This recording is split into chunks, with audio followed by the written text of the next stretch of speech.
Hey, what's up, guys? My name's Dylan, and I'm a cycling coach at Carmichael Training Systems, and today we're going to be going into 7 tips that you can use to stay motivated when you're riding inside on the trainer. These are tips that I've found work for me and for my athletes that I coach, whether you have a big ride on the calendar and Mother Nature just isn't cooperating, or you spend most of your time in the winter indoors on the trainer and it's really starting to drain on you. I'll start off with some of the more obvious tips and then get into some methods that you probably haven't thought about or tried. The last method is the one that I've found to be most effective at getting me to stay on the trainer for hours, so be sure to stick around for that.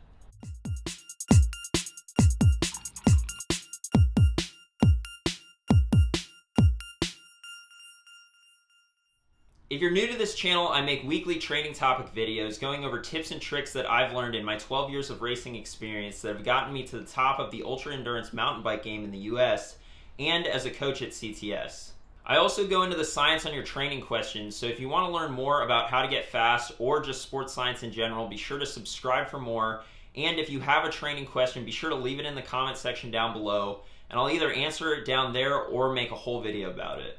For a lot of us, winter means a lot of time indoors on the trainer, which can be an absolute killer for long miles and motivation. The training plan says get in time on the saddle, but Mother Nature isn't cooperating.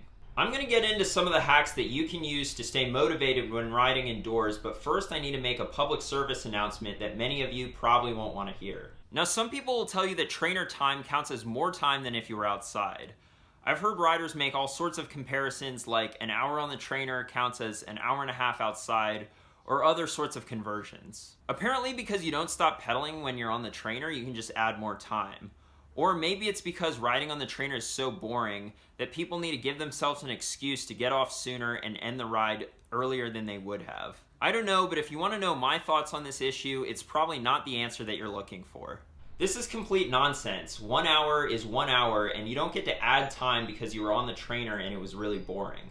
If you were to ride outside on a flat surface and you never stopped pedaling, you wouldn't add an hour just because. When we determine how stressful a ride was, there are 2 variables, time and intensity.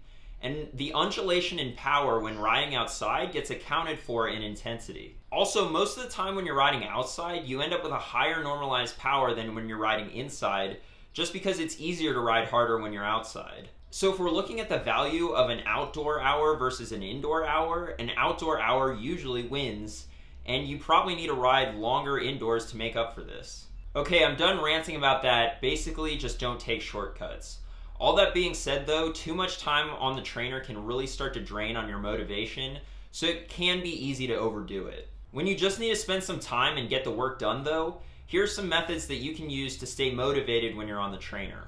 I'll rapid fire through the more obvious ones and then get into some tips that you probably haven't thought about. First of all, make sure you have your trainer set up correctly with fans to cool you down. You generate a lot of heat when you're riding, and since you're not moving, you generate sweat very quickly, which can raise your perceived exertion. I like to set up my trainer outside on my screened-in porch so I'm out of the elements, but the temperature is still very low. A garage or shed works great for this too. You'll probably find that even in freezing conditions, all you need to wear when you're on the trainer is a pair of bibs, but obviously this depends on how hard you're going. Make sure you have some way of measuring your effort. Because you're not going anywhere when you're on the trainer, it can be really difficult to tell how hard you're going. On top of this, perceived exertion is usually higher for a given power output when you're inside. Anybody with a power meter can attest to this. If you just hop on the trainer without any way to measure how hard you're going, chances are you're going way easier than you think. Power meters and smart trainers with power and erg mode are great for this, but you can also use a heart rate monitor if you don't have one of those. Using apps like Zwift or Sufferfest can be a huge help for motivation by making you feel like you're actually riding and coming with prescribed training plans and workouts. However, you need to be careful with some of these workouts. For starters, a lot of them are way more complicated than they need to be.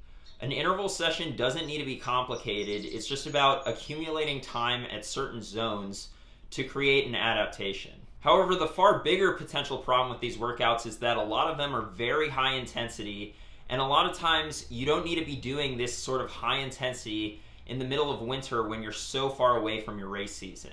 Higher intensity will lead to a plateau much faster, which is why we want to use it in the month or 2 before an important race and not in the middle of winter. If you don't have some of these training apps, which usually cost money, then just watching pro races on the computer while you're riding can be a huge motivator as well. The next is probably the most obvious, but is extremely effective, so needs to be said, and that is put some headphones on and listen to music while you're riding. This is one of the best ways to pass the time when you're on the trainer. Now that we've gotten the obvious out of the way, let's get into some of the less obvious hacks that you can use to stay on the trainer even longer. First of all, don't have your ride time visible on your cycling computer, and make sure no clocks or watches are within your view. We've all heard the phrase that a watched clock moves slowly, or maybe it's a watched pot never boils. I don't know, but the point is, if you watch your ride time, the ride is going to go a lot slower. I think we've all experienced this when we've been somewhere that we don't want to be, like school or work, and we keep looking over at the clock, only to find that hardly any time has passed at all. This is the same when riding on the trainer. Looking at the clock will have you counting down minutes until you can get off, which is a negative mindset that you don't want to be in. The next tip we have for staying motivated on the trainer is aero bars. Okay, hear me out on this. This is actually a huge help, and anyone who rides a TT bike indoors knows. When you're riding inside, you're going to want to constantly be changing positions, and the aero bars give you one more position to be in.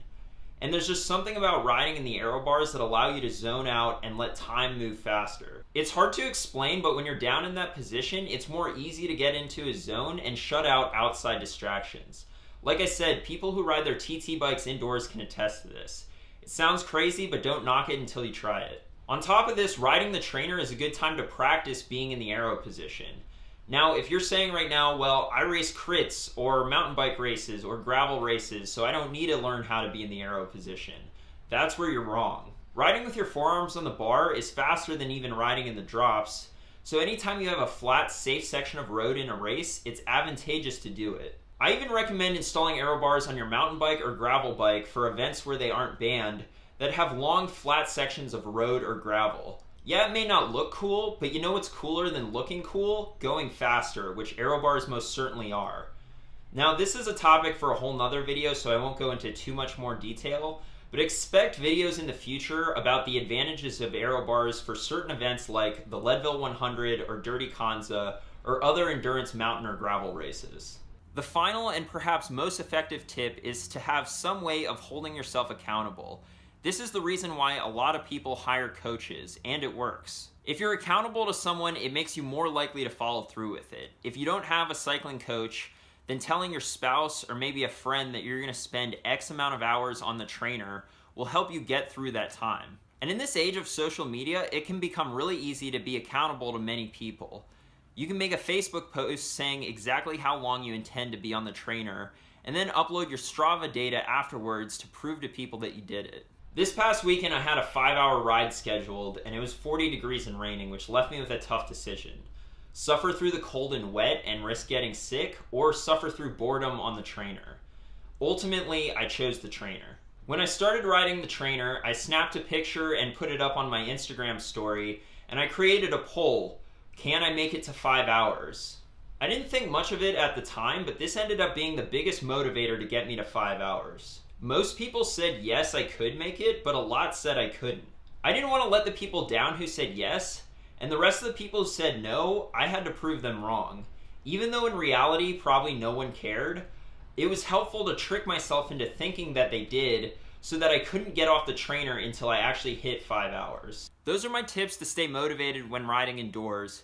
To review, don't take shortcuts. You don't get to add time because you rode on the trainer. Make sure you have your trainer set up correctly with fans or in a cool area like an outside porch or garage because you're going to be producing a lot of heat and a lot of sweat. Have some way of measuring how hard you're going on the trainer like a power meter or a heart rate monitor, because if you don't, you're probably going to be going way easier than you realize. I recommend using apps like Zwift or Sufferfest to stay motivated, but be careful about the workouts that these apps provide.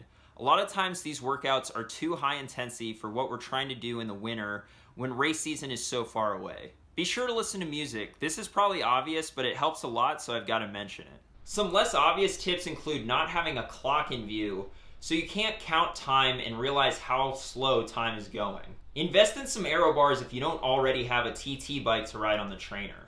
Aero bars add another position for you to ride in, and they're just downright faster for a lot of events that you wouldn't normally think about using them in. Finally, find some way to hold yourself accountable to other people. This could be to a coach or a spouse or to your friends on social media. Whatever motivates you to stay on the bike. Thanks for watching, and I hope you guys found this information helpful. If you like this video, be sure to give it a thumbs up, share it with a friend, and subscribe for more training tips. If you want to see more coaching content, be sure to follow me on Instagram, Twitter, and Facebook. And if you want to follow my training, be sure to check me out on Strava. Finally, if you're looking for a coach, shoot me an email at djohnson@trainwright.com.